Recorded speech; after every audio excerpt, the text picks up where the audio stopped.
So far, only 2 Republicans have officially entered the 2024 GOP presidential primary: former President Donald Trump and Nikki Haley, former U.S. Ambassador to the United Nations, UN, and ex-governor of South Carolina. Florida Governor Ron DeSantis has yet to make any type of formal announcement, but he certainly appears to be gearing up for a presidential run. And Trump, obviously assuming that DeSantis plans to take the plunge, has been attacking Meatball Ron relentlessly on his Truth Social platform. DeSantis, so far, has mostly ignored Trump's attacks on him. But if the far-right Florida governor does enter the race, the tensions between the two of them will no doubt grow even uglier. And part of DeSantis' anti-Trump attack plan, according to New York Times reporters Maggie Haberman and Jonathan Swan, will be slamming the former president's track record on crime.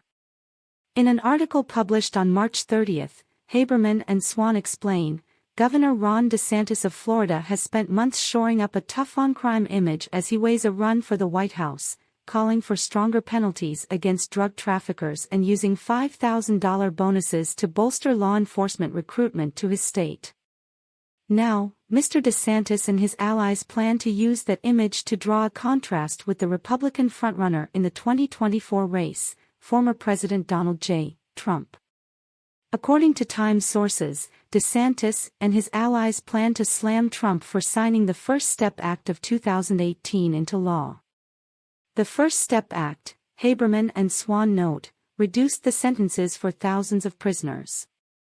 Since at least his re-election in November, according to Haberman and Swan, Mr. DeSantis has privately suggested that Mr. Trump's record on crime is one of several policy issues on which Mr. Trump is vulnerable to attacks from the right. One potentially complicating factor for Mr. DeSantis: he voted for the initial House version of the First Step Act in May 2018, while still a congressman.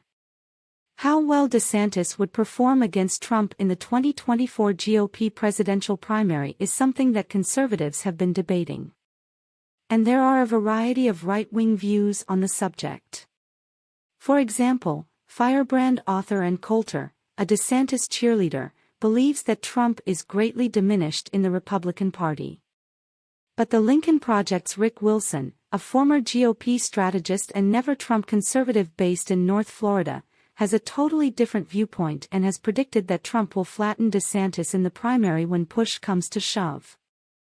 Haberman and Swan report that Trump, according to people close to him, is aware of his vulnerability on the crime issue and has been taking steps to inoculate himself against attacks from the Florida governor by promising an uncompromising law and order agenda, with especially harsh treatment of drug dealers. Many of those released under the First Step Act had been imprisoned for selling drugs, a crime that Mr. Trump now says publicly that he wants to punish with the death penalty because of the destruction wrought by illegal drugs, Haberman and Swan point out. Mr. Trump, early on as president, mused admiringly in private about how dictators like Xi Jinping of China and former President Rodrigo Duterte of the Philippines executed drug dealers.